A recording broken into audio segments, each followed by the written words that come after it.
I'd like to call the meeting to order. The pledge of the flag, please.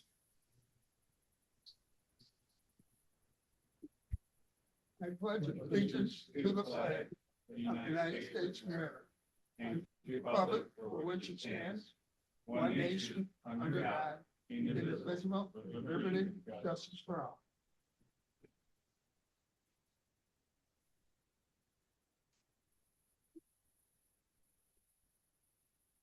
Attendance, Sean? Board Member Cole? Here.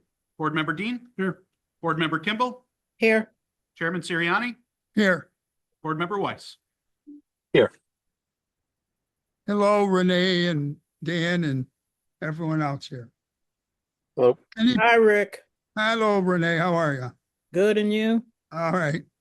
Sorry about the traffic, but I think it's probably because of that truck situation. Yeah, they went on one lane. Right. Yeah. And I was running a few minutes late as it was. Any public comments? Yes, Mr. Chairman, we have two sets of public speakers. The first is Joseph Adario. Sir, if you'd like to just come up to that microphone and everybody will be able to hear you.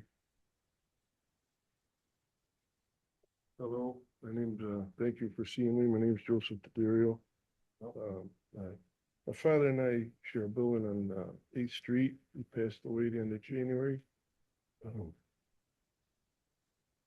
Normally we just, it's a vacant building we use for storage and things, and what ended up happening, a pipe burst in a crawl space that I had seen in mid-March, and I had gotten a water bill in early April where it's normally like $160 for 5,000. And I said, oh my gosh, what happened here? And I called the board, they came and checked, and he says, something broke in December and was turned off in March. I said, yeah, that's me. I saw the pipe filled up the crawl space and that you could hear it then like a lake. And he said, the only problem is now you have this bill and you got the $2,500 bill, the next bill that didn't even come out yet. So if there's ever time to beg for mercy, I figured today's the day. I understand the water is probably my fault, but the only thing I thought the sewer, it never went down the sewer. It just filled up a crawl space of dirt, saturated it completely, and so I was able to hear it and then shut it off. It's pretty much what I'm asking for. The crawl space in the basement, Next to a basement. next to the basement. Next to a basement, yeah. Well, Mr. Daddario, what happens when we, you're not the first one that's come to us. We give it to Sean, and then they relook at everything, and he will decide, or he'll come up with some recommendations. I appreciate And it. I'm not sure what'll happen. I Right. apologize for that, but we will look at it. I appreciate your time and kindness. Okay, thank you. Sir, if you could Thank just write the property address. Yeah.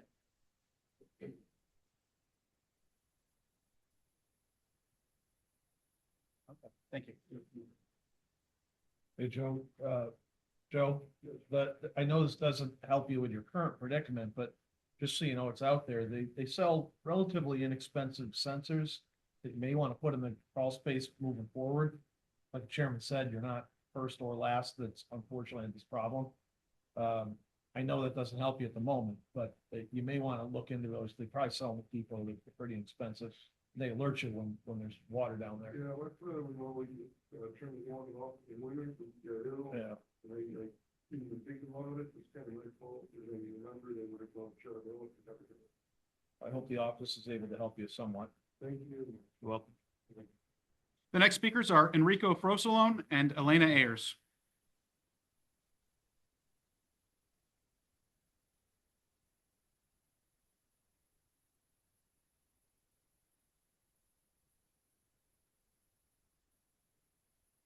Hello. Hello. Hi. Hi. The property we're talking about is our mom's property. It's 1719 Ashland Avenue.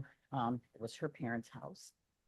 My mom's 96 years old. I take care of all her bills, water bills, everything. And we were in the process of emptying out the house, and we were planning on selling it. So when I received the bills were always like 169 because it was empty for a while. cleaned out. And, the most recent bill was over $5,000. So I came and talked to the girl here and she said to come to this meeting. I paid what I normally pay. And, we're just here to see if there's anything they could do, leniency. What happened was well, you can The explain that furnace, part. the furnace must have kicked off. I had checked that early on in season. And the pipe froze and broke in the basement. The one main line. So. That was it in a nutshell right there, but certainly we didn't need this to happen. We didn't want this to happen. Our mom's she's on a fixed income. She's 96. We'll be putting the bill. Yeah. Her kids. A lot of damage in the basement. No, because we had gotten it, right? We gotten it pretty clean and Emptied out. where the basement was, or where the sewer was, close to where the pipe was broken. Well, like I said, Mr. D'Addario, Sean will get your address. You know, I grew up at 1504 Ashland Avenue. Yeah, You Marasco's probably on- knew my mother. Yeah, So I was a wow. couple blocks from you. Capanolas or Capones, that's the whole Yeah. gamut there. But Sean will get your address Okay, and the decision will have to be made. Well, again, we apologize. We know things like that happen, but we gotta be careful what we do. Yeah, well, please take note, if you can make a note, that my mother has lived in the city her entire life. They've paid every single water bill, every electric bill, every gas bill, all their taxes for well over 50 years. If the city could take that into consideration, that would be wonderful. We would appreciate it. Do you think they will? John, I can't make any, in the past, have they done anything for anybody? He would know more of a history of it. so relief that we often are able to offer are things like waiving penalties, bills that were not paid in a timely fashion. We offer payment plans that can spread out the cost for some period of time. There's also a one-time adjustment form that grants up to $1,000 in relief. we filled that out already. and Okay. I mean, I understand the $1,000, but that's just like almost minimal when you're talking 5,000 and I don't know if the bill will be And there's higher. another bill you said that's gonna be coming in next quarter, because it's very similar to Joe Dodera, and Joe's my friend. Mhm. And we had this long conversation, I didn't realize he was gonna be here tonight, but, we're expecting another $3,000 bill from what the woman told me on the phone. On top of the 5 or Yes, yeah. And again, the house is up for sale. We're doing the best we can, you know, it's not in a great neighborhood, as you well know.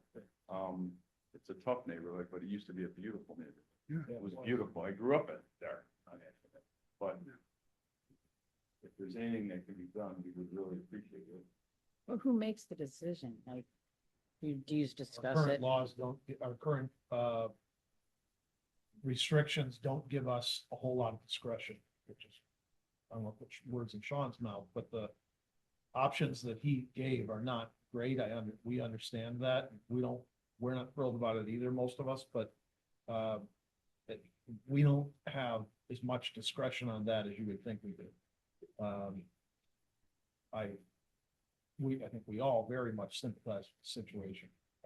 If there's any leniency we can offer, it would be limited, as Sean indicated. But there's probably not a whole lot of help we feel. If there was an insurance policy, I would recommend it to Insurance you, does but I don't not think that's gonna cover, help you either. I'm sorry, it doesn't cover Right. water. So Right. that's the problem. It doesn't cover water. It covers damages. Right. She's fully insured, how you're supposed to be, and I mean, $1,000 is just, that's not, Won't be much, I know. that's, well, just let him investigate. it, Okay. And we're not trying to push you off, No, but that's what we tell everybody right, because we do need time to look at it. okay. I think I wrote the address. So, yeah, I've got the address, but I don't, if you, somebody would.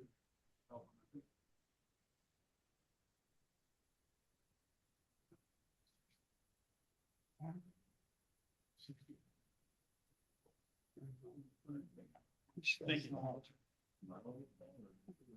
Probably in the next couple of days. You do? Yeah. All right.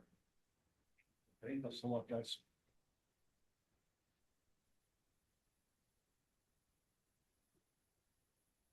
Sean, or any correspondence? No.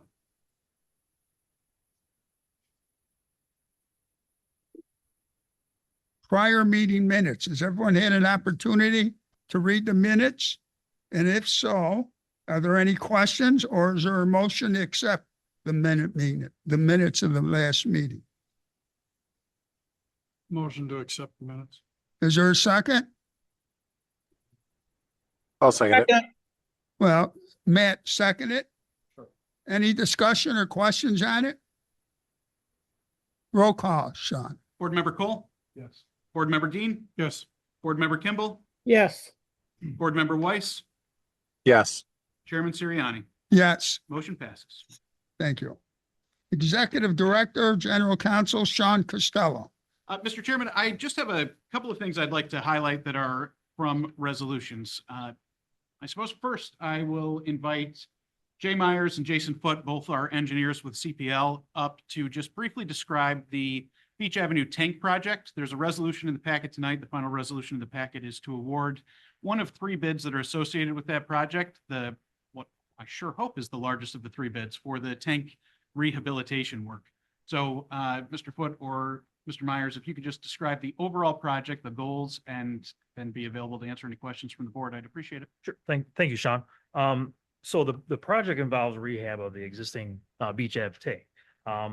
It includes sandblasting the exterior, interior surfaces, recoating both the interior and exterior, bringing the tank up to current compliance with OSHA and 10 state standards by adding vents, updating the railings, the ladders, the hatches, the venting, things of that sort. So there's some structural work that's going on with it. We're updating the overflow piping, modifying that, and installing a mixer. So that tank rehab project is also part of, there's an also like associated pump station project that's going to be separately bid. So originally those two projects were kind of pushed together and we've split them apart because they're really two separate types of work. One's painting and structural work on the tank, and the other one's building a pump station. So originally, as part of the engineering report and grant application, that was all lumped together as one project. We've split it into two separate projects. So we're currently just bidding. We're recommending the award for the tank rehab. The bids for the pump station open on May 8th, which we would look to award at next month's meeting. And then the other associated project that needs to be completed is a 20-inch water main replacement along 20th Street. That's part of a separate grant that's also opening on May 8th. So the cost estimates for this tank project was completed in, I'm going to say 2022. So it's several years old. There's been maybe slight scope creep with some additional work. A lot of this came up during the tank inspection. So we had the tank inspected by a third party. They looked at it, came up with recommendations. So there's a little bit of scope creep. So the bid numbers, while we think they're good quality bid numbers, they're low. They're slightly higher than what we had originally estimated. But the low bidder is ready to start the project immediately. The important thing is they can get the project done this year, which keeps us on schedule. So our goal is to get the tank rehab done this year while summer's out or school's out for the summer. And then the pump station will take place in the fall and then carry over till next year just because of the lead times on pumps and equipment. So the goal is to get that tank in service ultimately by next summer, but we want to get it rehabbed and ready to go and be waiting for the other projects. Now, the painting of the inside and outside of the tank, that will be separate from getting it back up to OSHA standards? Is that what you're saying? So And- they'll do all the structural steel work first, and then they'll sandblast everything, the interior, exterior, and then paint everything all at one time. Even the new ladders Yep, or whatever. Absolutely. Yep. You need to do that. Yep. How long since it's been done? So the The tank was erected in 1948, taken offline in Yeah, right. the late nineties 97. and painted, last painted prior to that. How many bids did you get? So we received 3 bids, Atlas Painting, Amstar, Western New York, and Erie Painting. So three bids. So if you had escalated the 2022 estimate, would, based on typical escalation factors, would that bring that within the range of the bids? We would have been much closer. And I think between that and then just the scope creep of just additional work and just the complexity of it, being 100 feet in the air, you So know, there has was added scope, cost. there was scope creep also, you said? Ye- you got full calculation.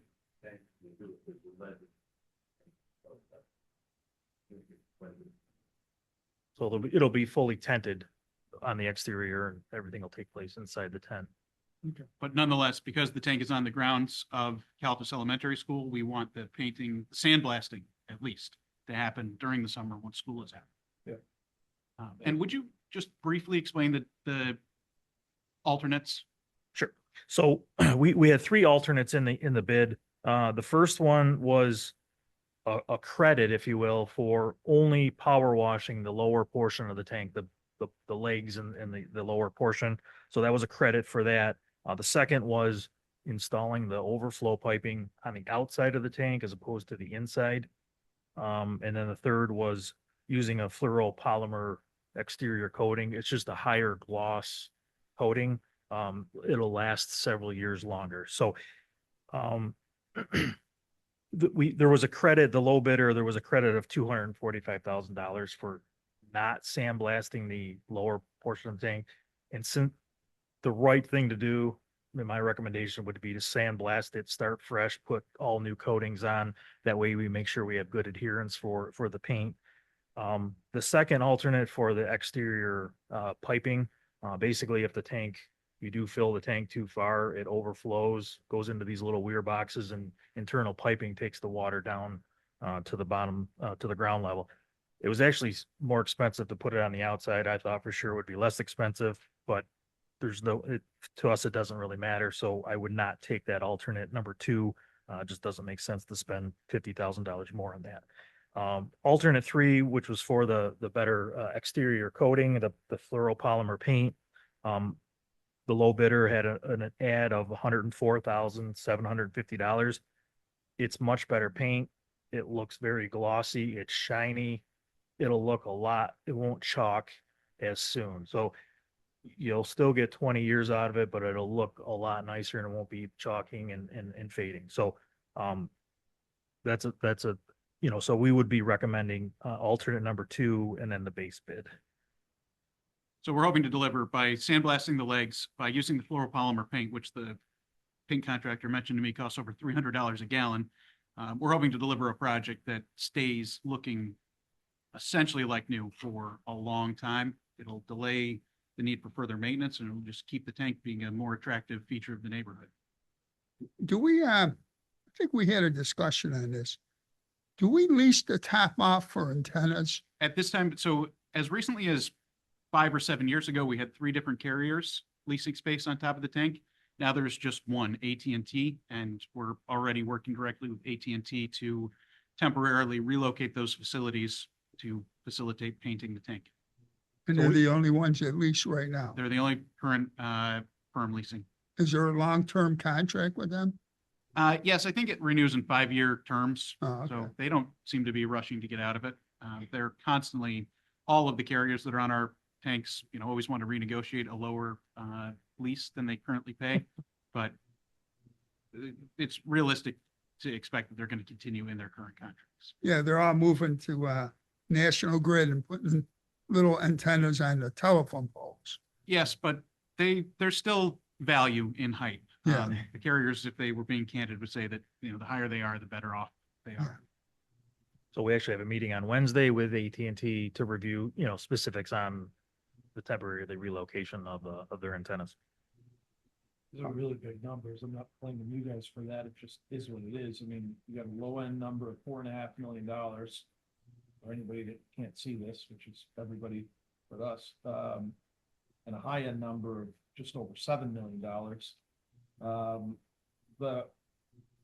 I will not ask you to detail why that is, but there's a big spread between 4.5 and 7.15 million. Is there a difference in the scope of work that Atlas is providing? No, I would say it has all to do with workload. These other, if they have enough work for the year, if we get it, great, we'll figure out a way to get it done. Atlas, by all accounts, our discussions with them, they had bandwidth to do it. So that was a big reason. But they have done multiple Yep. water tank projects, very similar to ours. They actually just were telling us about a project they just completed with a similar, late forties vintage tank somewhere in Massachusetts. They just finished a similar scope of work. So Erie's is probably an FU number. Well, even the Meaning Atlas, If we get it, great, we'll make room That- for it, but I don't mean Absolutely. to be crass, that's just what Yep. they call it in that business. They literally say, give them an FU number. If you get it, I can't turn it down at that price, but we don't really need or want the work per se. The In bidding Oh. environment plays a huge role and what, the workload and what other engineering firms and what other work is out there plays a huge role in pricing, not just for tank rehab, but for the water main projects and everything.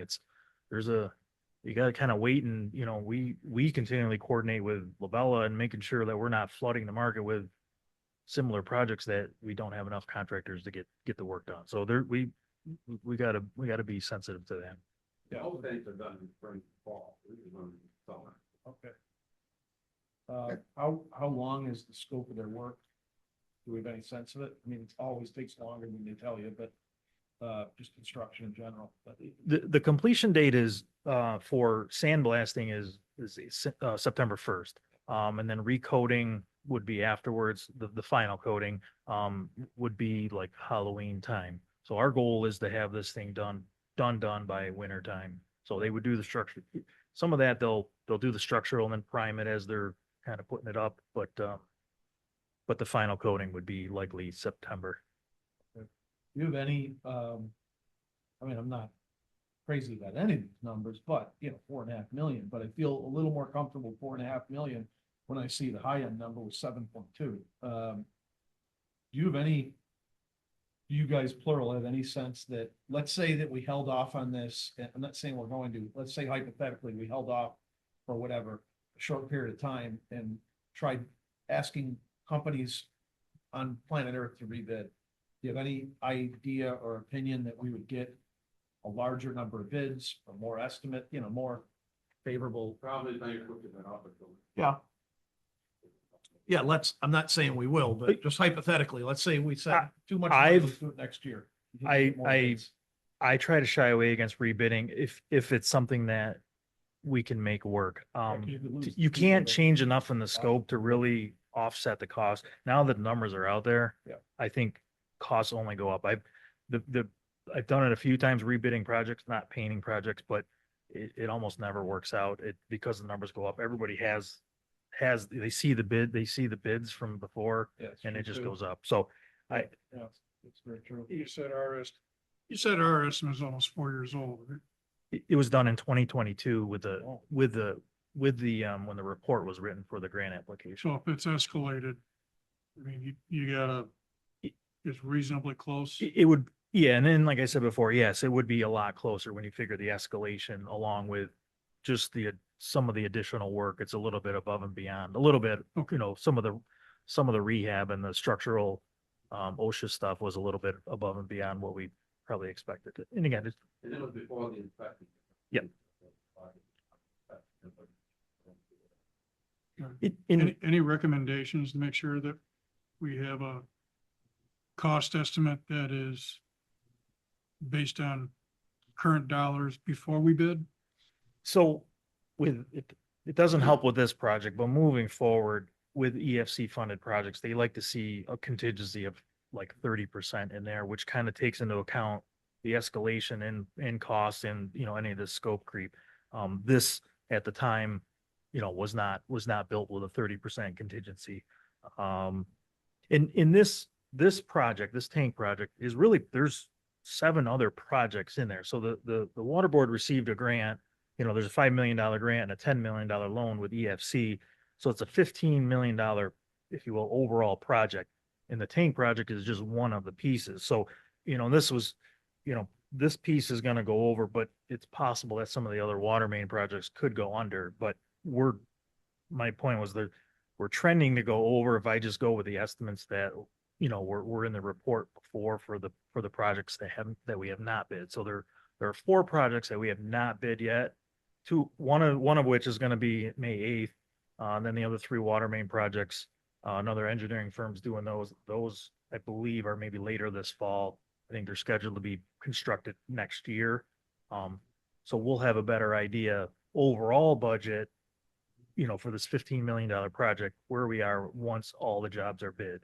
And like I was, talking to Sean, we've got a couple different options. We could always, if we go over budget or we're going to go over, we know we're going to go over budget. We're not over budget yet, but if we know we're going to go over, we can always borrow more money. So EFC, the bank, they would have let you borrow additional money at 0%. The other is we could look for another, like a member item grant or some other funding source to supplement the project. Or 3, we could take some of the water main projects and just postpone them and do them later. You have the engineering done, you have the permitting done. They could be rolled into a future grant project that, we are applying every year for grants. They could easily be rolled into that. So, we have a few different options, but, our point was we want to stay on schedule, have this tank done this year, contractor's ready to go. I should also mention, and Mr. Foote may not be aware of it, but I did submit to Senators Gillibrand and Schumer a request for congressionally directed spending related to this tank. The request was for 3.3 million, and as the request at 3.38 million, I think is the requested amount, but there's a question, what's the minimum amount that will make your project successful? And I put $1 million. I worked with E3 Communications on that. So we have no idea if that will be awarded or not, but that funding would go directly to this tank project. And it seemed like an attractive project. We did have a conversation with Courtney Ball from Senator Gillibrand's office when she visited the wastewater treatment plant a couple of months ago. And it sounded like an attractive project because, this is a nice tangible infrastructure project that you can see. You could cut a ribbon in front of it even if you wanted to. So we're hoping that we have a chance of success there. The board has been putting in almost annually for congressionally directed spending and has not seen any funds in quite a few years through that process. So I'm ever optimistic, but I hope that we have a good shot of getting something for this project. That would come off this 4.5. We approved it. Yes, for the overall project. The way I packaged the project was, I believe about 9.5 million. I added up the tank project, the pump station, and the 20-inch water main. So that's the way I pulled it all together. Yeah, that stuff's not cheap. The town of Niagara did theirs in 2022. Now, the scope of work might have been a little different, but they did sandblast, prime, and paint, and it was $1.6 million. I think it was a 25-year lifespan. And the only one who's going to be here then is maybe Renee and Dan, Alton, Sean, Patty, Ricky, Debbie, Kate, and Caleb. They'll be here in 25 years. Us old guys won't be. I have a question. I agree. Listen, Rick, I agree with you. I have a question. Yes, go ahead, Renee. Regarding the sandblasting. Now, how much noise is that going to cause? Because normally when you sandblast a project like this, it's going to be really very noisy. And what are we going to do to warn the neighbors regarding this? Because I think that could possibly be problematic. We can definitely do local notification to the residents. Everything will be enclosed within a tent. There's still going to be noise from the compressors running and things of that sort. It's really going to be isolated to, daytime hours. This is not, a 24-hour operation. I don't know what duration. You're probably looking at weeks of sandblasting. Once they go inside, you wouldn't hear the noise as much. It would be obviously the exterior, which would cause all the noise. But we can do notifications to residents and just let them know there's gonna be noise. You're gonna hear stuff and Not only noise, the tents were good, but they're not perfect. And people in the parking lot, of course, we were much closer, that parking lot, to whatever the communities in where Renee's talking, but they got to be careful with their vehicles. and this is why we're trying to do it with schools out of session. Yeah. So we're not really, impacting the school. Very sensitive to that. But I have made a note, we will make sure that we distribute a letter or a flyer to, all the houses surrounding it. I've already been in communication with the school, the principal and, the departing superintendent. A nice, feature, I guess, of the contractor is the project manager. I don't know what his role is, but he grew up in the neighborhood and his parents still live in the neighborhood, the gentleman that's going to manage the project. So he, I think, will be, really. Who is that, Sean? With Atlas Painting, I don't know the gentleman's name. Do you happen to have that? I do not know. I know the gentleman now lives on Grand Island, but his parents still live, he said, in the neighborhood. Oh. So, Yeah, well, I live in this area, so that's why I'm very concerned. It's my neighborhood. yes, I mean, I went to Calvert School. It was Beach Avenue at that time. So I know people are going to be coming to me with a lot of complaints regarding noise and everything. So I really want this to really be done correctly. yeah. And we're going to try to deliver a really good project that has a tangible benefit for everybody in the neighborhood and even beyond with the better pressures, steadier pressures. Okay. Is any more questions, Renee or anyone? No. I guess we're good. Okay. Thank you very much. Thanks, Greg. Mr. Chairman, I just wanted to also touch on the resolution, resolution number 2 in the packet at page 89 is for plate settler units for the settling tanks or basins at the water plant. And just so the board can see what we're talking about there, we, somewhat alarming earlier in April, I believe it was April 9th, an operator was hosing the basin, what we call basin 1, in preparation for it being cleaned. I'm trying to share the screen to show these. And one of the plate packs, there's 18 of these plate packs, each is below a trough. So you can see in this picture, if you're looking at the screen, that's a picture of one of the basins and the troughs. One of the plate packs detached and crashed to the bottom of the tank.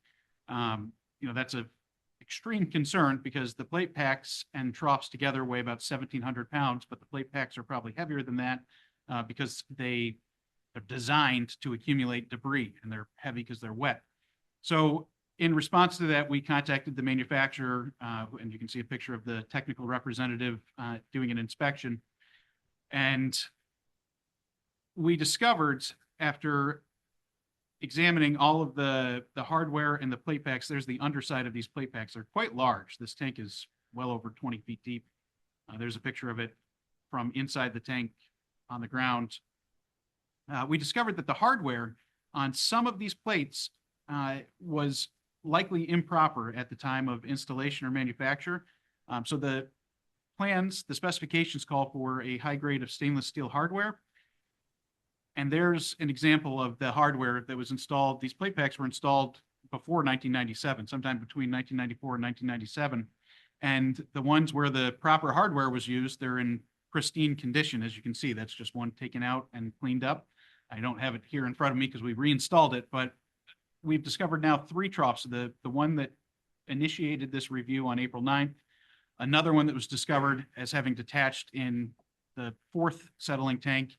And then as they inspected the bolts and tightened the hardware, they found that the nuts on a 3rd plate pack had completely disintegrated.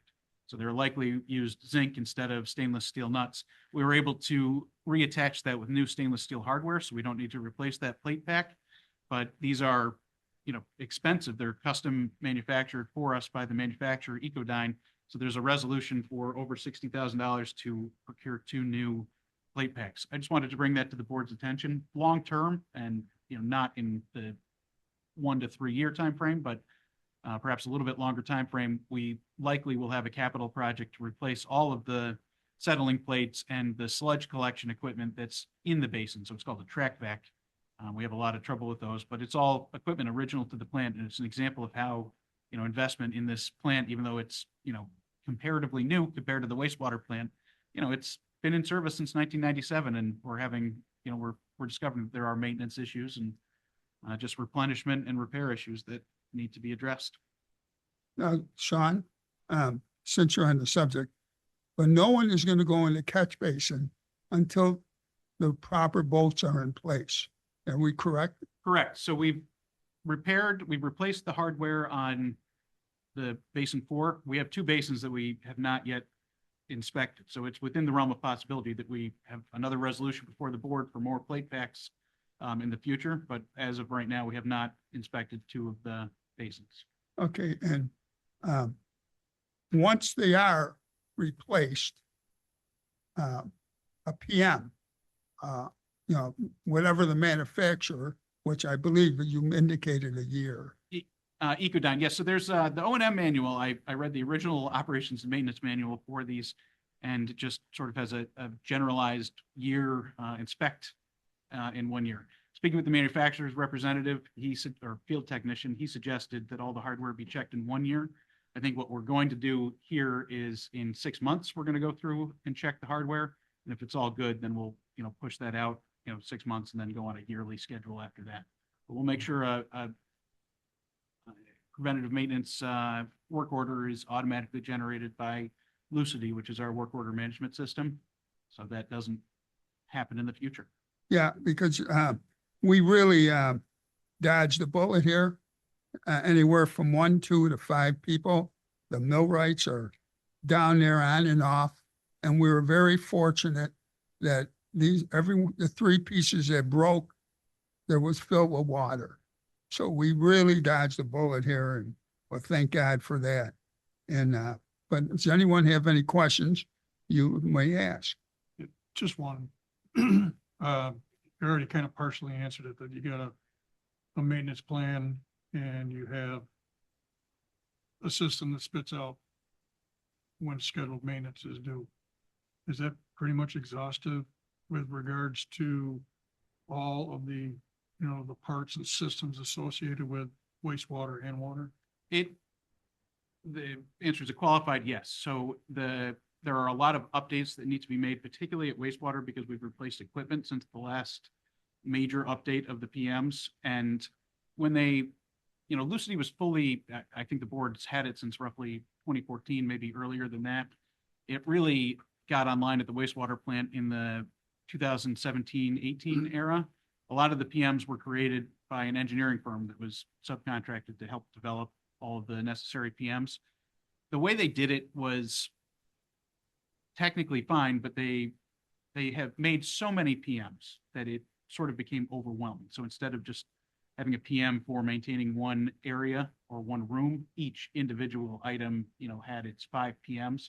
So it becomes a little overwhelming when there's so many PMs that it's, just that are, really basic things. Plus, we need to refine that and make those PMs user friendly. They need to have 1 PM for an area that outlines all the things that need to be checked. And I think it's much more likely that those get, completed without just clicking close or just ignored, because, 200 popped up all at once and they have 6 people to do them all. But also we've had new equipment installed in the intervening years, and the PMs have not all been updated. New PMs have not been entered.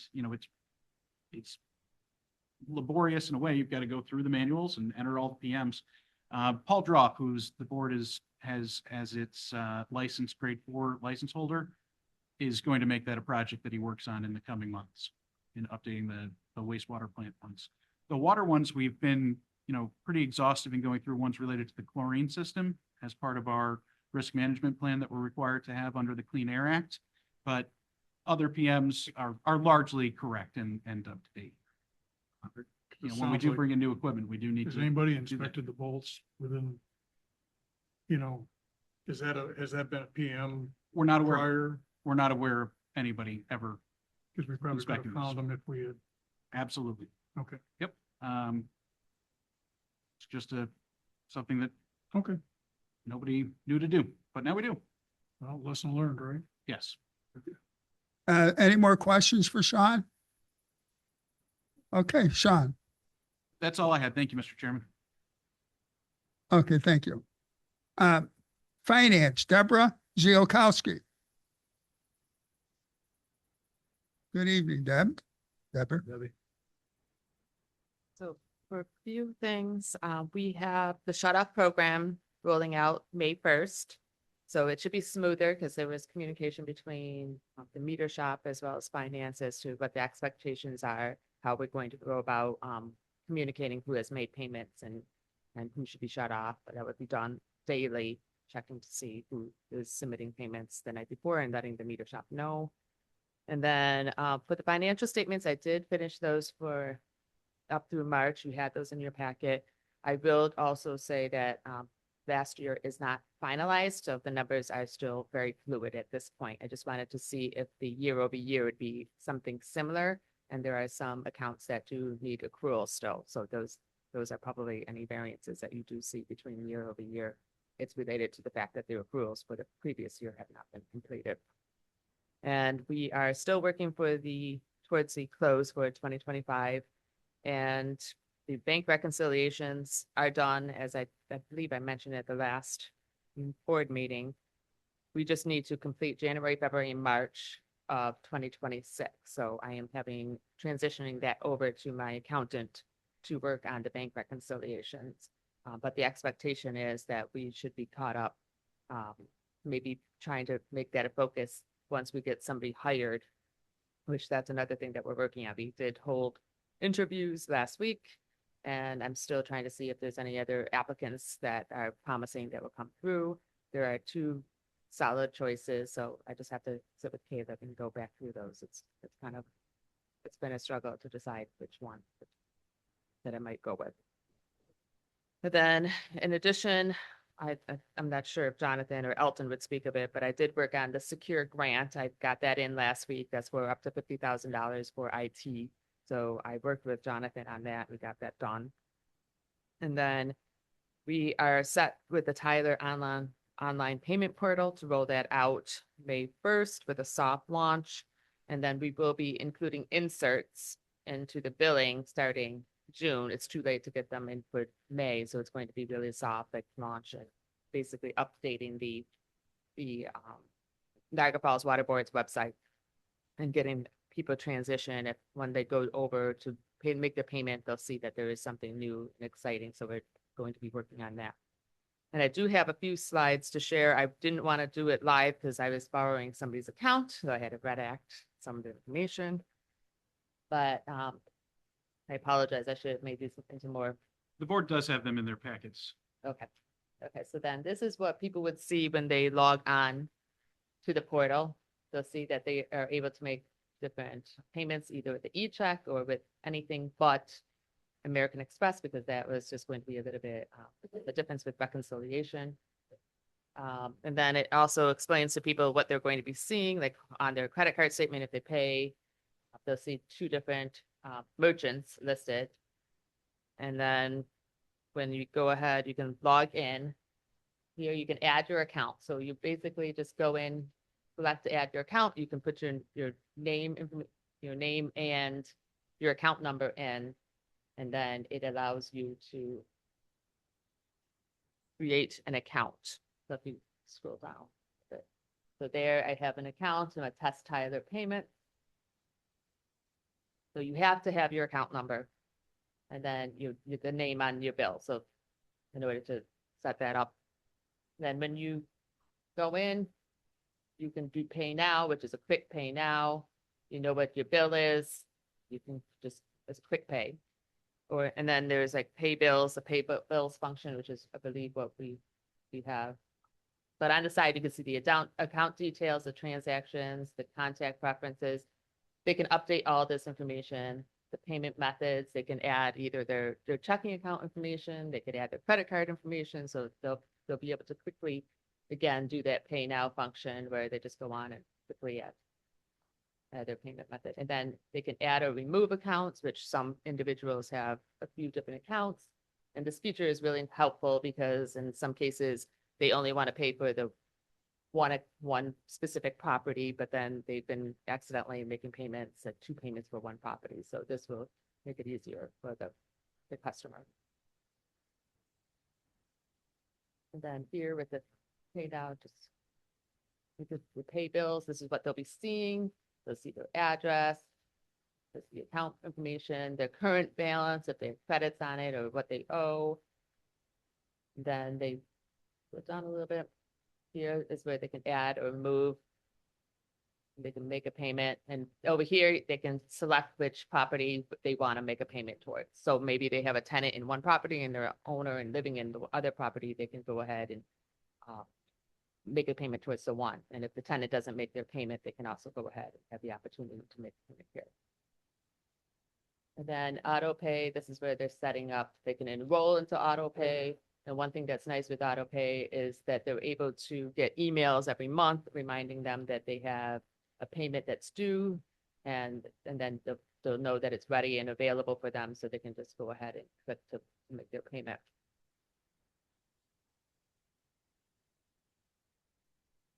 Then up here is where I just put an example of like where you would enter in your credit card information.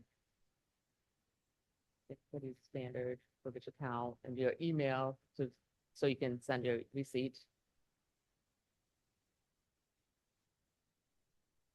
And then after you make your payment, it tells you you're all set.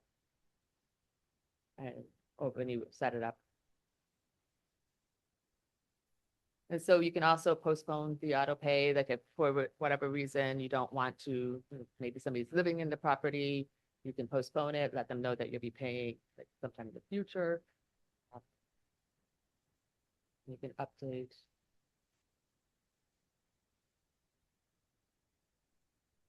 Then a nice feature of this, which I think a lot of people will be interested in, is you can see the current usage from the current time to the previous year.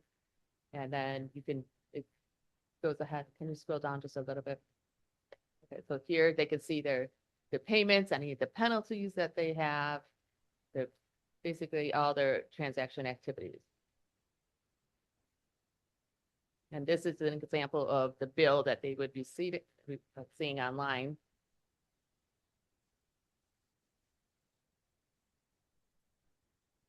Here.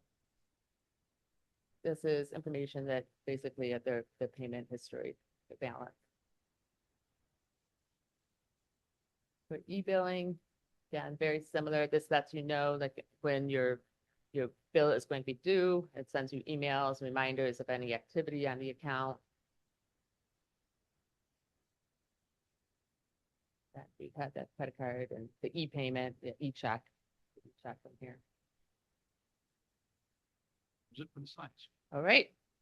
So a couple of different things, like I know there's like some standard questions that us as a group, we had, like can somebody have two different bills? Like if somebody else is paying the bill, can the owner see the bill activity? Yes, they can still receive the bill. There's ways to set it up. So we asked a lot of questions from Tyler payments, and we have those all answered, and I feel comfortable with the rollout, but again, it's going to be a slow rollout because we don't have the insert in this billing cycle, but for June, we will have it. And then we will be rolling it out for a May 1st start date. Thank you, Debbie. You're welcome. Is there any questions for Debbie? Yeah, I mean, it's, is this with, the automatic payment system, or are you going to talk further on the budget performance reports? The budget performance reports. Well, Oh, you want me to? Okay, No, so it's questions pertaining to what you just talked to about. anything, like anything Yeah, for anything. finance, Oh, any okay. Tyler payments or for any of the budget performance reports as well. Okay, I was just looking at the reports that you provided here regarding the performance. And I see like, the personal services at 60% expended versus, some of the biweekly payrolls at 18%. And in my mind, I'm like, we should be somewhere around 30% we're only first quarter, right? Of our budget cycle. So I'm just wondering, what's your overall opinion? You know, when you look at this, are we behind budget, over budget, or, are we trending as expected? I would say at this point, we're trending as expected. But I haven't really delved right into everything. I was looking more at how we sat as opposed to last year. I was kind of trying to see if it's like we're on par of last year. That was more like when I ran through the reports. So it was my first time running through the reports and producing them, and I wasn't really sure what to even expect because I have the accruals I was still posting. I posted as much as I could. Like I've done the prepaids and I've done a lot of like journal entries for year end, but I haven't completed a lot of other journal entries. So we'll definitely be changing, but I just wanted, knowing that, I'm kind of still looking at apples to apples because I haven't done all the journal entries and just seeing, I just wanted to have that comfort level that we are trending similar in many cases to last year. Okay. But I'll have more information as I get more of those journal entries done and I look at the actual activities for each single category. Yeah, bad news doesn't get better, right? The longer we wait, so I mean, hopefully as soon as if you realize that there's a situation where we're over budget or things are not gonna end up where we thought they are, at the end of the year. I mean, that's what I'm more interested in. No, I totally understand it. And even right now, like I have conversations with other departments, like, okay, like we had some expenses come up and then it was unexpected expenses and okay, well, who has the budget for it? And so I'm like, ultimately I'm owning the responsibility for finding where it goes. I don't want the department, maintenance department to have to pay for things that was related to some decisions that I kind of like wanted. So it's just about moving money. If I have to move some of my money from finance to maintenance, I will. So it's just, we're going to be trying to stay very close to budget, even if we have to move money from my department elsewhere, whatever needs to be done. So. And Sounds good. I'm also noting that this is drawing to my mind. So biweekly payroll is where we budget what is also being tracked, in this report under vacation pay and compensatory time off. So that is built into the biweekly payroll line. We included, what the person's accruals were there. Okay. So that 22% used, if you were to pull the other numbers that are contributing to the 67% for personnel services, they would flip the numbers a little bit. Okay. Yeah, because and I would talk to you earlier about this. It's just, I guess it's just when I see something that says 60%, we're only a third of the way or 25% into the year. It just sends up a red flag. Right. No, absolutely. Absolutely. Okay. Is there any more questions for Debbie? Yeah, I got a couple quick ones. Sure. Chairman. Before we actually implement the system you just said, which looks great, the credit card payment, is your staff or anybody on your staff able to practice with the system before it goes live so they're familiar? And the reason, before you answer, the reason I'm asking is I'm anticipating people, we have an elderly population, not entirely, but increasingly elderly population that may need extra help on how to set that up. Like, for example, my mom, who's not old, but enough that she didn't come from the technology generation. And anytime she can use it, like she would have no problem paying it, but I would absolutely have to set that up for her. So I'm just guessing that your staff may get people that call and say, hey, how do I do this? Yes. So we actually did this as a group. So we actually all attended the same meetings and we have 2 staff that did actually join.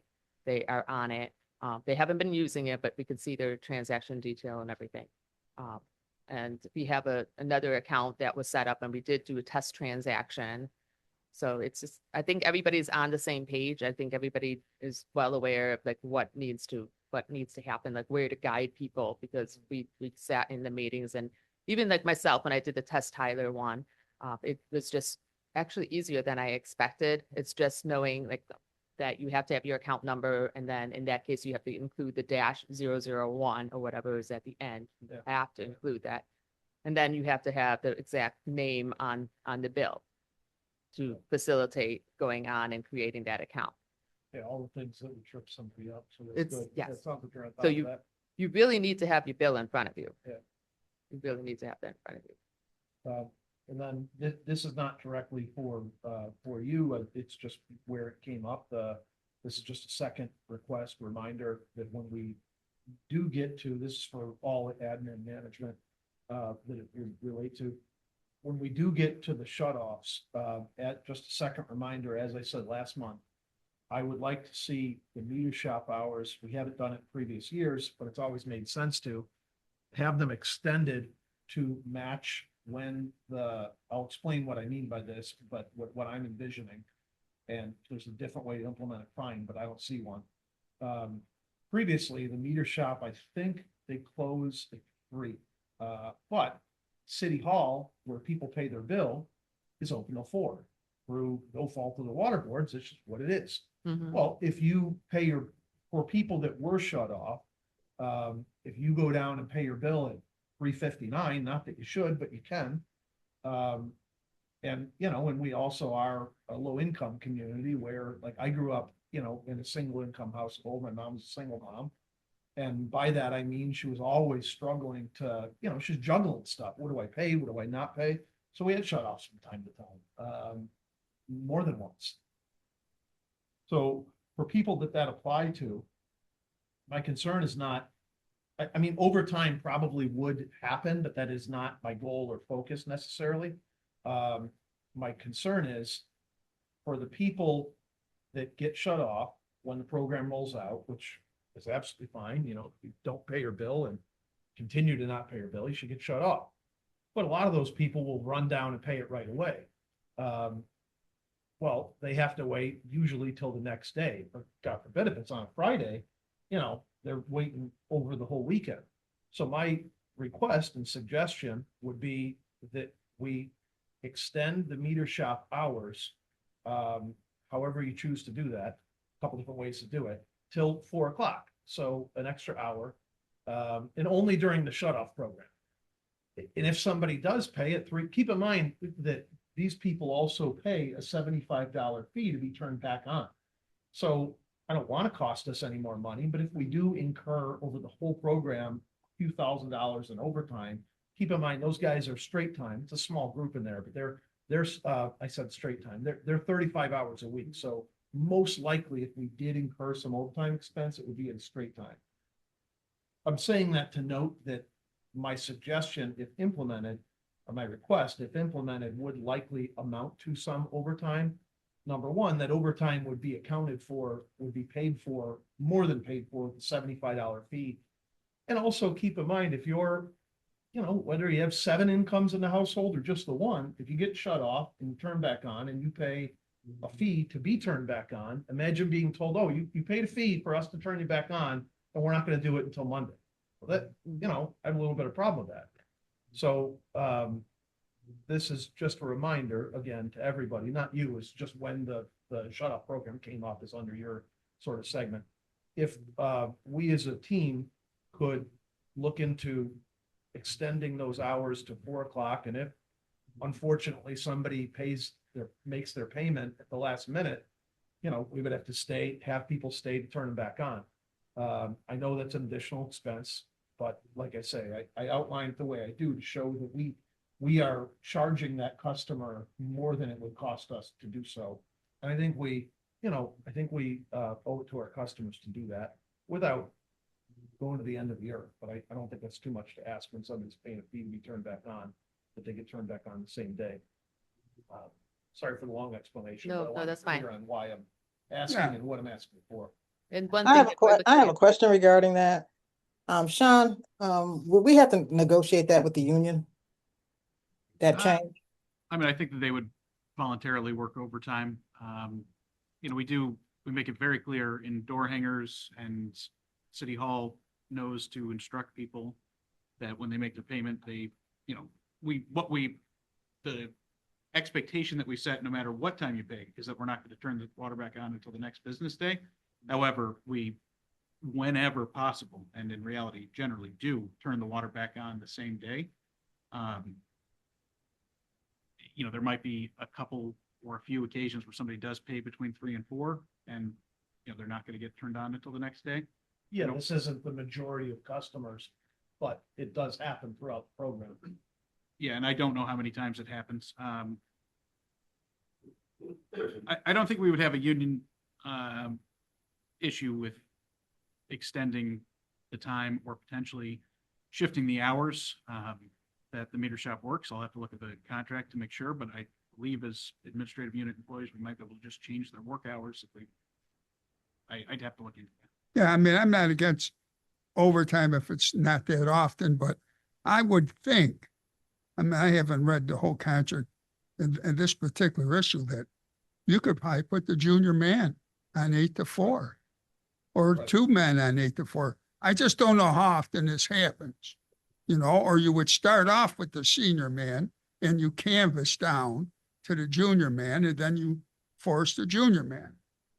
But, and I don't mean every day, or I don't mean every other day when this happens. It would probably be a steady shift, because you don't want to mess the employee up. Yeah, well, if we were to call, you know, so if we didn't have them scheduled to work between 3 and 4, and then we were to call them in, then we incur a call in and a 2 hours minimum overtime.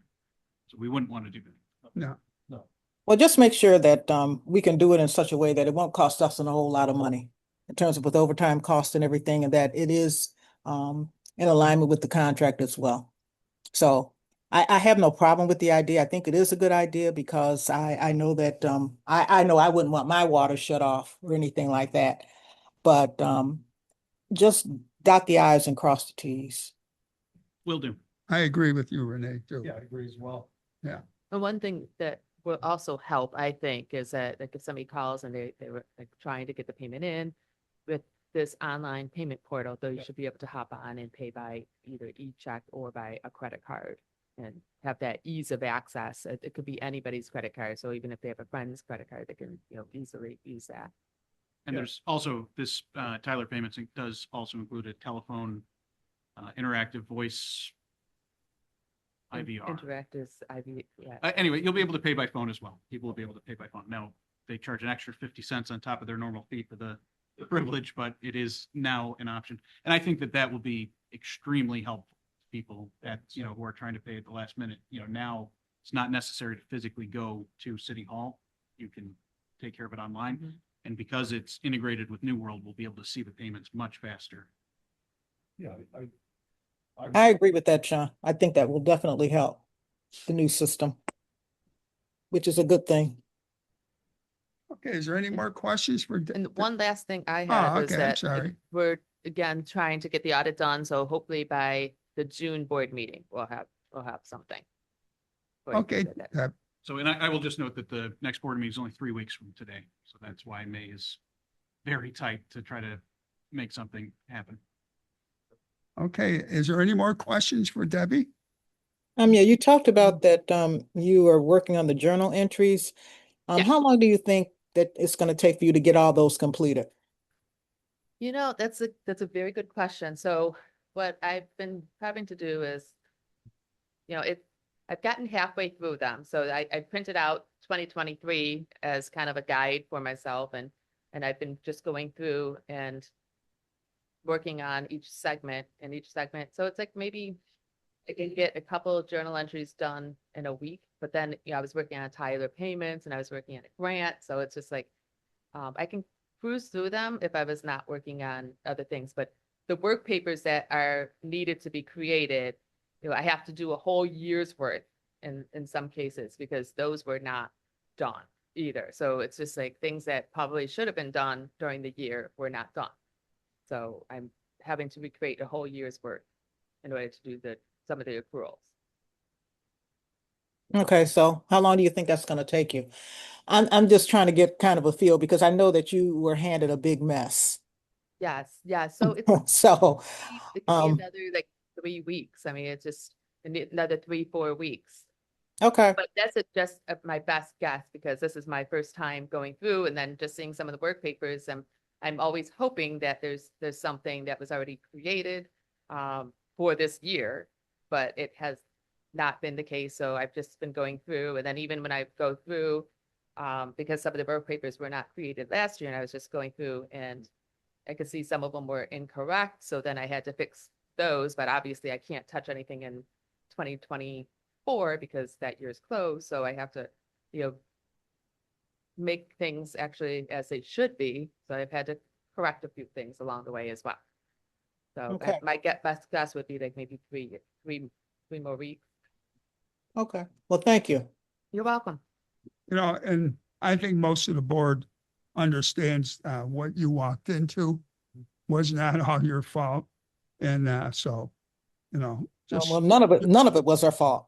yeah, Was not. and yeah, you're right there. But so do what you can. I'm doing my And, best. we're- Trust me. you know, Oh, no, no, no, We listen, understand. no, we do. There's a big improvement. Yeah, it's good. But it's- Appreciate it. Okay, we It's thank been a you. great exercise because again, it's Yeah. like I get to really become familiar with the numbers. Yeah. Because I have to recreate pretty much everything. Thank you, Debbie. You're welcome. Mr. Chairman, could I have a very short bathroom break, 3 minutes? Yeah, go ahead. Thank you.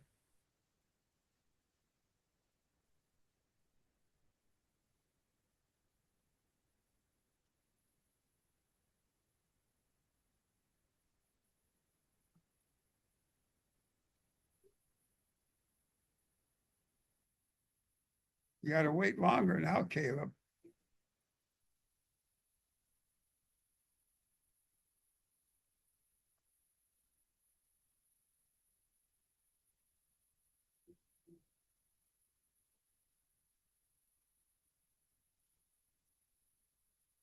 Mr. Foot. Did you know a Bill Foot? No. Actually, I think it's from Grand Island. He worked in the Falls. I worked with him for about 15 years. He was an engineer.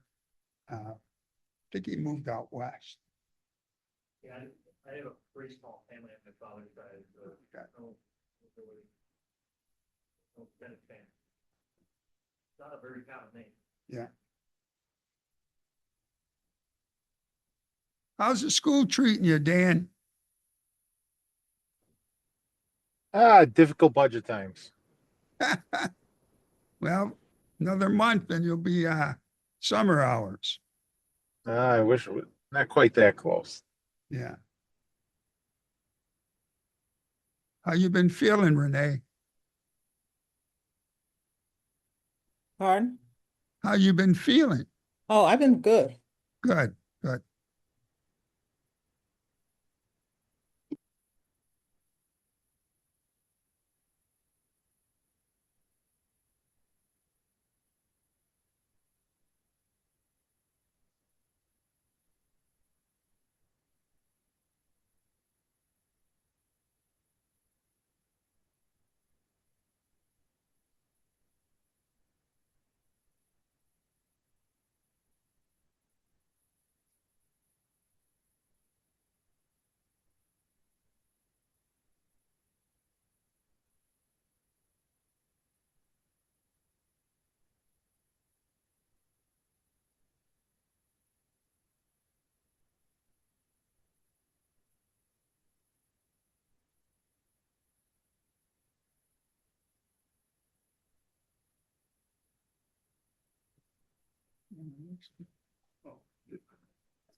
Thank you. Okay, we all set. Let the party continue.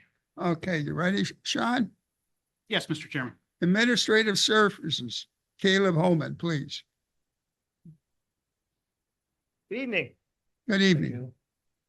On March 25th, Mike Eagler and I conducted a loss control survey of our lift stations with Todd Higley of the Comp Alliance. Mr. Higley was very impressed with with the condition of our lift stations. There were a few recommendations of procedure changes and maybe some repairs made in his report, and Mr. Eagler is working on meeting the recommendation. We held safety training a safety training conducted by Winkosh for heat stress on April 16th at the wastewater plant. And we'll be holding the same training tomorrow here at the water plant. And on April 30th, we're meeting with Tony Tronalone of Crown Benefits and Pete Campo of Highmark to review our insurance renewal costs.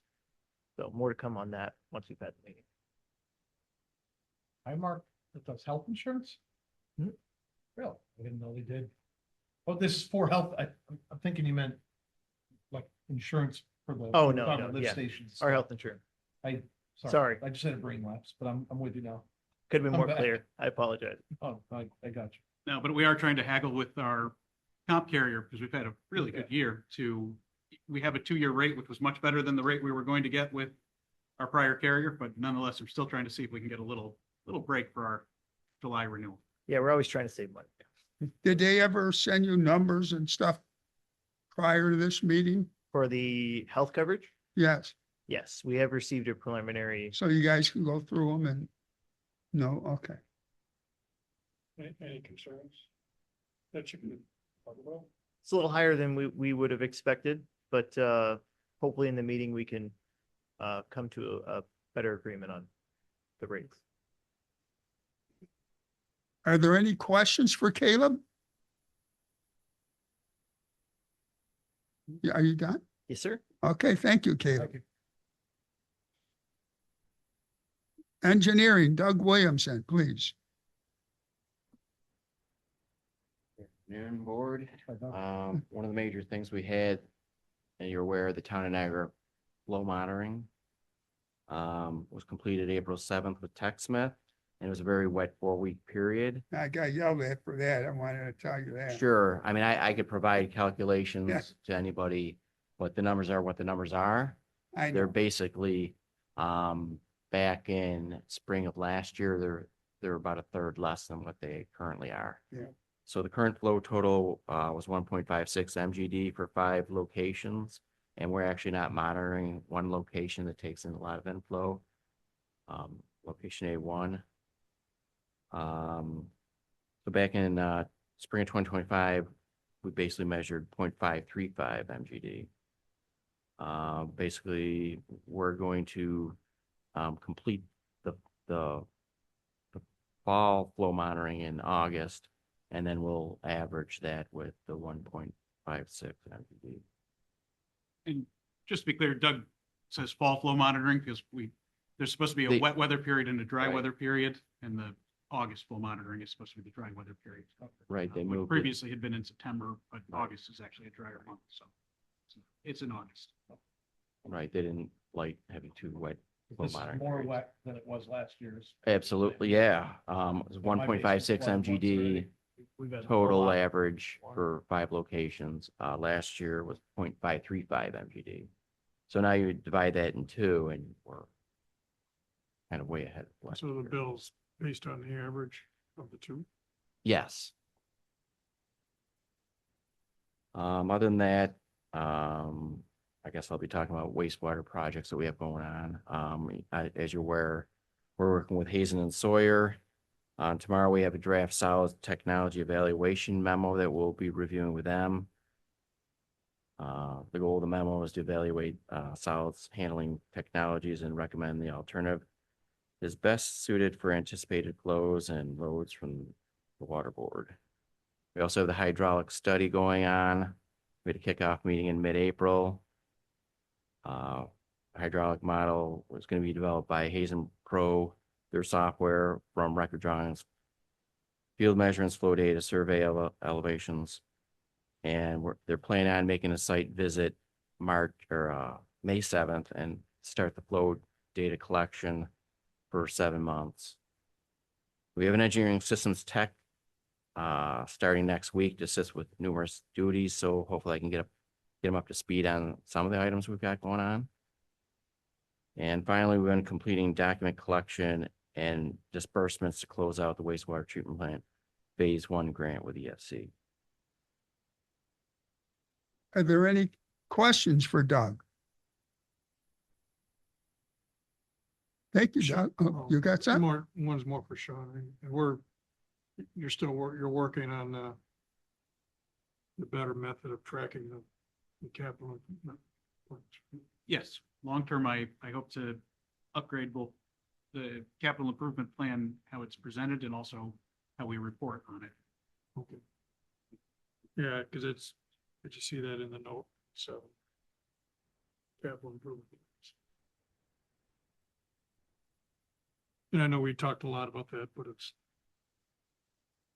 So I look forward to hopefully seeing some It's a difficult more thing to more manage. definitive, like status of the entire.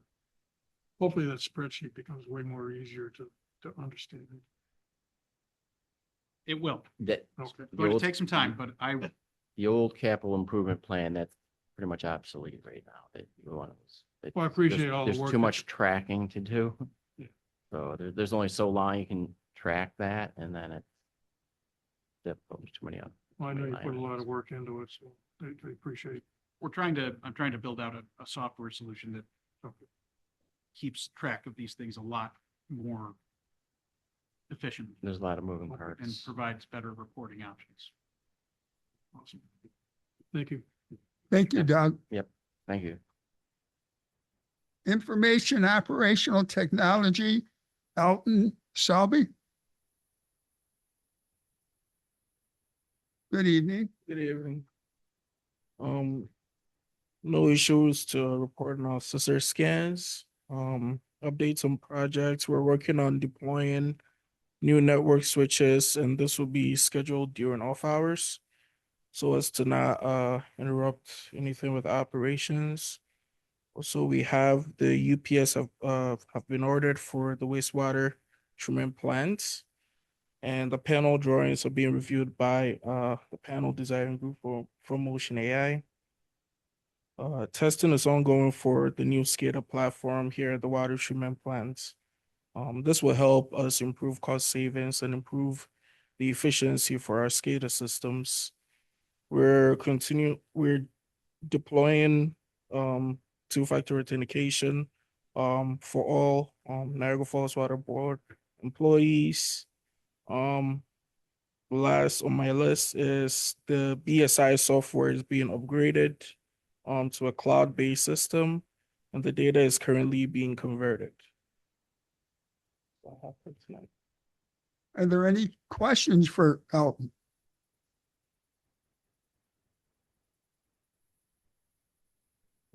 Thank you, Elton. I appreciate it. February 26th, Operations and Maintenance Report. And Mr. Chairman, Mr. Eagler Oh, at number 6, outside infrastructure. I'm sorry. updates. Been looking at you all day too. Outside infrastructure updates. Mike Eagler. Sorry about that, Oh, Mike. that's all right. Good evening. Just a couple brief updates. The West River Shore project is moving along nicely. No major issues. We make daily contact with the homeowners. We'll walk the street, knock on a couple doors, somebody walking the dogs. We ask several questions and we've had great response. Contractors have been polite, no profanity. When they have to move to get in and out of their driveways, the contractors are obligating and they're doing a great job. So that's really nice to hear. They have installed at 3 o'clock today, 1,100 feet of the 8-inch pipe out of roughly 3,500 feet of excavation pipe. So about a third of the way there. The first week of May is what we plan to do the horizontal drilling down at the west end. So right now we're waiting for the pipe to be delivered there, but we'll start the horizontal drilling hopefully first, second week of May. And that's in the area that the soil has been, suspect. So that's why we're horizontal drilling over there. We have a teams meeting with the DEC and DOH on this project. As we approach the horizontal drilling area, they like to keep informed as to what we're going on and make sure that we're all on the same page moving forward in case they field some questions or we field some questions, we're all on the same page. The other thing is a month ago, we were going to start migrating the new SCADA from the Pump View 3 to the Xylem View. It had to be postponed because they were having a little bit of difficulty migrating it over. But the second part will start migrating tomorrow, and we hope for that to go flawlessly. We have a rain gauge out at the 56th Street lift station. We have moved that to get a more accurate reading. We believe it was too close to the building, so we moved it farther away, and we'll monitor that during rain events. And that's all I have right now. Are there any questions for Mike? Can you remind me just real quick, how long do you think the West River Sewer project's gonna run? Completion, final completion September. Oh, okay, so all summer. Yes. It was longer than and we talked about this before, I just didn't remember it running that long. It's all restoration, road work and everything. It's supposed to be September. Okay. And when are you gonna be done with the project in front of Wegmans on Military Road? That's not us. I know, kidding. Oh, okay. It's, everybody in my family thinks it's. No, big that's, family in the that's not city. us. They, what are you guys doing? When are you gonna, it's not us. It's kind of Not us. Niagara. Yeah. Yes, it's definitely, thank God it's them and not us. Yeah. Okay. It's trying. Yeah, there's a mess over there. I'll show up around. Appreciate it. Sure. Any more questions for Mike? I just got a comment. Sure. You know, I think you guys do a lot of work outside. You know, you're the face of the water board, you know, pumping out, you know, the catch basins, clearing out all the root wads and, you know, just generally taking care of the calls.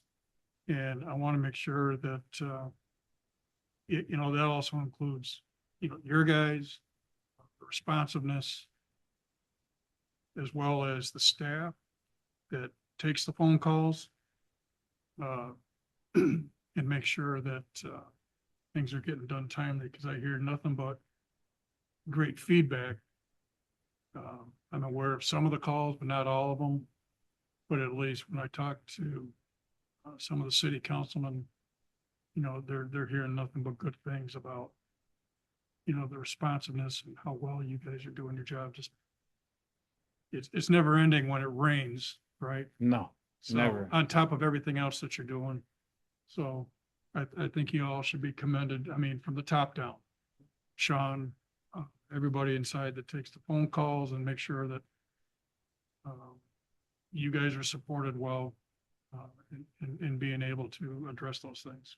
So I appreciate it very much. Thank you. I appreciate it. Thank you very much. I And said I- it once, I said it a lot. I'm blessed to have a great crew, very good crew I have. So thank you.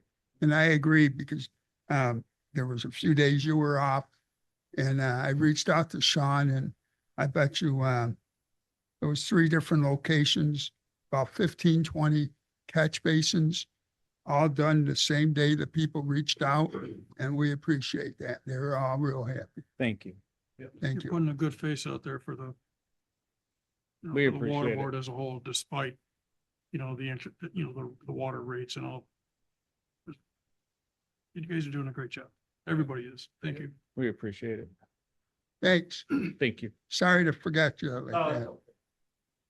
February 26 operations and maintenance report.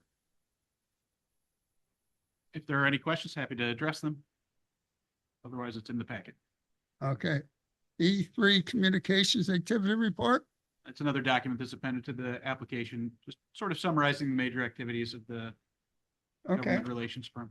Then resolutions. Sorry, with E3, we hired E3 for the pending, the big project that's coming down the pipeline, right? But, Not just that. Yeah, Oh, so we're working with them on everything. everything that we can. Which is So why I they brought it up. really helped me understand and navigate that congressionally directed spending. Yeah, that's what I was gonna Um, touch on. yes, They so may they're be involved involved. that, yes, they're doing the direct interface. They're collecting support letters from electeds to supplement the application. They've been very willing to help. In fact, I had a meeting a few weeks ago where Earl Wells said, we want to do more. And I just can only think of so many things at once. So they've been responsive and helpful. Great. Okay. Sean, resolutions. The first resolution is found in the packet at page 85, Resolution 2026-04001, procurement of wastewater treatment plant carbon filter air scour blower. Motion to approve. Is there a second? I'll Yes. second it. Matt? Either way, sure. Okay, Matt seconds it. Any discussion on it? Roll call? Board Member Cole, Yes. Board Member Dean, Yes. Board Member Kimball, Yes. Board Member Weiss, Yes. Chairman Siriani. Yes. Motion passes. The next resolution is found at page 89 of the agenda packet, Resolution 2026-04002, procurement of replacement water treatment plant plate settler units. Is there a Move it. motion? Move it. Renee, Second. Jim, second it. Is there any discussion on it or questions? Roll call? Board Member Cole, Yes. Board Member Dean, Yes. Board Member Kimball, Yes. Board Member Weiss, Yes. Chairman Siriani. Yes. Motion passes. The next resolution is found beginning at page 93 of the agenda packet, Resolution 2026-04003, award bid for water main replacement, Laughlin Drive, Woodcop Avenue, and 85th Street. Is there a motion to move it? Move it. Jim, is there a second? Second. Renee, any questions or discussion on it? Yeah, just really briefly, I don't have any issue with it. I just want to understand it. If I'm reading this correct, it's a base bid of 2289, but not to exceed 60,000. Is that right? Or am I out of my mind? It's a big. Oh, range. no, so the alternate that was available would have been the cost to do the sections that are going to be ductile iron pipe with PVC. The board would save $60,000 by using PVC instead of ductile iron, but that's a very small amount for the loss that that would come with. Because there's a lot of utilities in the area, ductile iron is preferred because it's just a bit more impact resistant from the tooth of an excavator or something. It's easier to trace because it's, magnetic and, so based on that, we recommend, even though it's 60,000 more, to go with the base bid rather than the alternative, that the board accept the base bid. So this is roughly half, these are not the proportions. Half of this is going to be HDPE, which is a type of plastic pipe, but it's got fused connections. So, that eliminates or addresses issues with inadequate separation with the sewer. And the rest of it, where that is not a factor, is going to be ductile iron pipe. Thank you. Okay, roll call, Sean. Board Member Cole, Yes. Board Member Dean, Yes. Board Member Kimball, Yes. Board Member Weiss, Yes. Chairman Siriani. Yes. Motion passes. The next resolution is found beginning at page 98 of the agenda packet, Resolution 2026-04004, authorizing construction, administration, and inspection services for water main replacement, Laughlin Drive, Whitcop Avenue, and 85th Street. Is there a motion? Motion to approve. Jim, is there a second? I'll second it. Dan, any discussion or questions on it? Roll call, Sean. Board Member Cole, Yes. Board Member Dean, Yes. Board Member Kimball, Yes. Board Member Weiss, Yes. Chairman Siriani. Yes. Motion passes. The next resolution is found beginning at page 102 of the agenda packet, Resolution 2026-04005, award bid for Beach Avenue Water Storage Tank Rehabilitation. Is Move there a it. Renee moved it? Is there a second? I'll second it. Dan, any questions or discussion on it? Roll call, Sean. Board Member Cole, Yes. Board Member Dean, Yes. Board Member Kimball, Yes. Board Member Weiss, Yes. Chairman Siriani. Yes. Motion passes. Okay, That's Thank all for you. resolutions, Mr. That's Chairman. thank you. Is there any unfinished or old business? I don't know if it's in this category, Chairman, but I do have a couple of brief questions about things we've covered earlier. But Go ahead. I'll have a question later, so if you don't mind, I'll throw No. them here briefly. One, just very quickly for the gentleman from the engineering consulting firm. Thank you for staying, by the way, for the whole meeting. You had said, this didn't jog into my memory banks or into my mind until after he sat down, but you said there is not on this big project a 30% variance. You didn't use the word variance.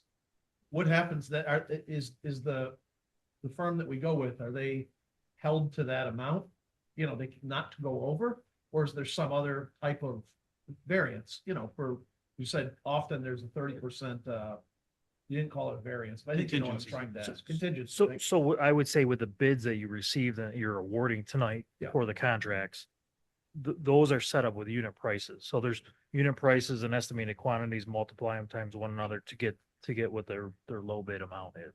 So they would be held to that, assuming that the quantities are accurate.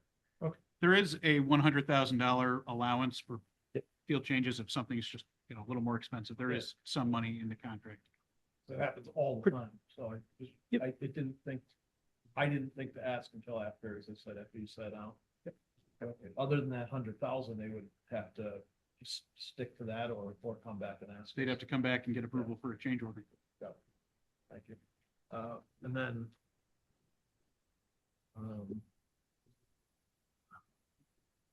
whether I don't know how deeply you want to get into this now, but it occurred to me when we had the public comments earlier.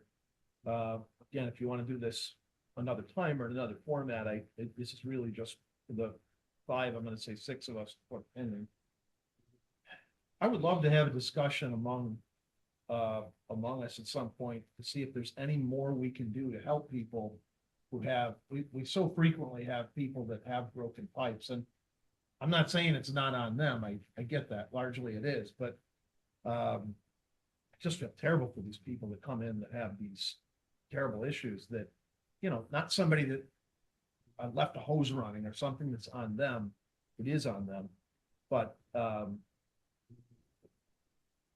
only throwing out ideas. I don't know, Chairman, if you want to discuss this another time or whatever, but we largely offer, if it even applies to them, if they're awarded it, it's $1,000 one-time sewer allowance. And I understand from previous conversations, there are other aspects of what we do here that would be affected, potentially significantly affected, like insurance and other things. If we, for example, just started, waiving bills for everybody. Maybe, could we look at I'm only throwing out one idea. I'm open to any more. I want to see if we can have the ability to help people when it's appropriate to a larger extent. Maybe increasing that one-time allowance from 1,000 to something more. Somebody this is not about the gentleman and his wife that came up earlier, but let's use them for example.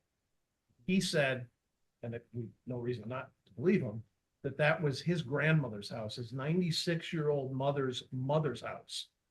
So they've been since the early 1900s living in that house and paying a bill before we were even an entity, and presumably never asked for any help. Through no fault of the water board, but through a very understandable mistake, like we should have the ability, if it doesn't hurt us in another capacity, like for example, it ruins our insurance rates or whatever, I'm making that up, whatever the case might be, to say, okay, I'm making this up, but maybe we can waive the sewer half of it for the whole thing, but as a one-time allowance. Maybe there's some other members have another idea. I understand from previous conversations that we have to be careful to not hurt us another, there are other considerations other than that one bill. But I apologize for running on so long-winded, but like my comment earlier tonight, I want to be very clear on what it is I'm trying to say. I don't know if I'm successful or not, but I would love to look into that at some point in the near future. Could we try and be of more help to people that have paid their bill for a lifetime and need help once? Well, I think now that you brought it up today, I don't know if it's a good idea to discuss it today. It's a good idea that maybe we can discuss it at our next meeting. And so we could start the concept of what you're talking about. There's a few things we would have to be careful about is I don't know how much it would open the floodgates. And I feel for these people, but I also know the both of them haven't checked an empty house for several months. And I think we got to be cautious of that. They had an empty building and the leak's been there since December. They seen it in March. So there's a lot of things we'd have to think about, whether we should increase it, and do we increase it when something's been leaking for 4 months? Right. So I think it's a good topic to discuss, Matt. But I don't know if it'd be, anyone could talk now when I'm done talking, but I think next month or at a later date would be a better time to discuss it. So we can all kind of Yeah, put it in our heads, yeah. But if someone wants to have an opinion now, they're more welcome to mention it. Just gonna, before Sean probably gets to, but the current policy, you know, you mentioned part of it before, it says may not exceed $1,000 per claim. Yep. And then there's other criteria associated with it. But I think what you're getting at, Matt, is the other part of the policy is it may not go over $1,000 without board resolution and approval. true. So Yeah. if there's a particular customer that you want to, you know, waive more than $1,000. Potentially, again, this is not It- about any one yeah, person. It would, And I don't want to be, sorry to interrupt you, I don't want to be unfair to people Mhm. who, okay, well then I as a ratepayer, which I am, by the way, but, you know, I as a ratepayer am helping pay for somebody that was careless or, you know, that's not my opinion, but I'm playing devil's advocate. Or it could affect the board insurance rates, so we helped one person, or we helped a few people, but then we hurt everybody. I don't want to your point, this isn't probably the appropriate time for it, but it's been on my mind, and I think to Jim's point, there may be a different vehicle for it, a different mechanism to help, I don't know. But I would love to have the ability to, without hurting any other aspect of the organization or our customers, to be of more help to somebody, like, take, for example, I think it's the same, because two people spoke tonight, just using them as a working example. Now, presuming we would need to, in this scenario, we would need to have somebody from our organization go and verify it, but it was seeping into the groundwater into the ground under their crawl space. He said it was not going into the sewer. So, I don't know those guys. I don't know any more than anybody else does, but maybe that's a situation, if it was appropriate and didn't hurt anything else, to say, okay, somebody on our team went and verified that it did not go into the sewer, we're able to waive that portion of it. Maybe not, there's some other way, but we're not, I get it, like, if I'm a customer that didn't have that issue, why should I have to help pay for it? But if I paid on a lifetime, or in their case, 2 lifetimes, and never asked for help on anything, and it was an accident, but it wasn't intentional, it wasn't stealing water, quote unquote, they had an accident. I probably spent more time in this than I meant to right now. You said, let's talk about another time, and I think you're right. But I would love to find a way as a group that we would all agree to have the ability to be of more help than we are, which is not at all. And we could talk about it in the near future. If anyone. Rick, What? Rick, I have something to say. Yes. Okay. We do that. Basically, what Sean does is that there have been times in which we've gone over the $1,000 threshold. It depends on the facts. So I don't think that there's anything that we need to change. It's just that when something comes up and it's something that's significant, Sean brings it back to the board, and we have on occasion gone over those limits. So there's nothing that needs to be changed. The process, the way that it is. And we as a water board have a discretion to look at each and every case and decide that we want to do more or stay at the limit. So that's already being done. Okay, I would so, echo that, Renee. I think that's a point well made. Thank you. so now we have time to think about it, and then we can, anyone wants to reach out to Sean, and I think everyone gave him this opinion, and then we could talk about it. Sure, and if I'm fully, what's the right word? I understand perfectly what Renee's saying. If that's the case, and we do have the mechanism to do that, we just haven't used it since in the short time I've been on board, then I'm fine with it. But I haven't seen anybody come to us yet that's asked for help, which has been, a considerable number of people, not a lot, but where, to my knowledge, that $1,000 been exceeded. people have asked, and we always just refer them to the office, which is fine. But it sounds like from what Renee's saying, who's been around a lot longer than me, those people could come back. I'm not putting words in your mouth, but it sounds like you mean they would come back the second time and say, hey, can you do better than whatever the office did?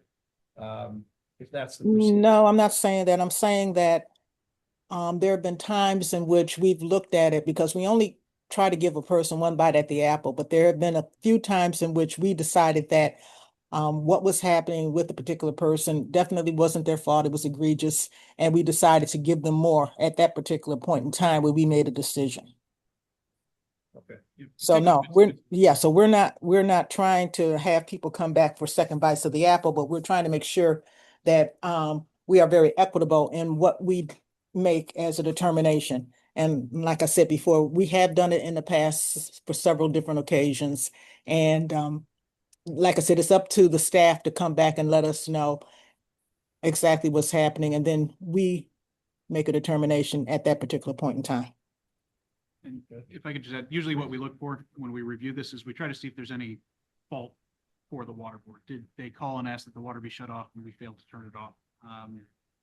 You know, things like that, you know, where we can say that this is a special circumstance that the general policy doesn't, you know, adequately contemplate. It's, you know, it's, I hate the phrase slippery slope, but, you know, we have to be cautious about any Yes, we do. discretionary acts because, Yep. you know, we have to be fair. And that's why, in general, for almost every case, the written guidelines are, you know, what we pretty rigorously try to stick to because they're written, they're established, it's a procedure that's clear, it's public for everybody. It doesn't, you know, treat somebody who comes and speaks at a board meeting differently than someone who, you know, just read the policy and said, okay, that's the policy, that's the best I can do, I'm not going to come to the meeting, and, you know, still contacts us usually, and we work out a payment plan and waive penalties and things like that. Right.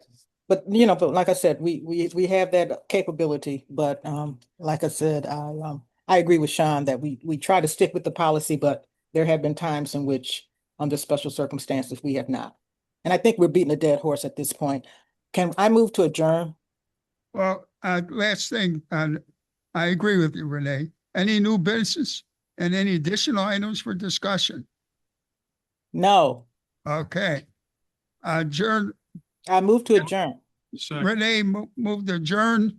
Jim Dean seconded. Roll call. Board Member Cole, Yes. Board Member Dean, Yes. Board Member Kimball, Yes. Board Member Weiss, Yes. Chairman Sirianni. Yes. Motion passes. I'll note for the purpose of the recording, the time is 6:40. Thank you, everyone, for coming. Thank you. Good night. Good night. Good evening. So if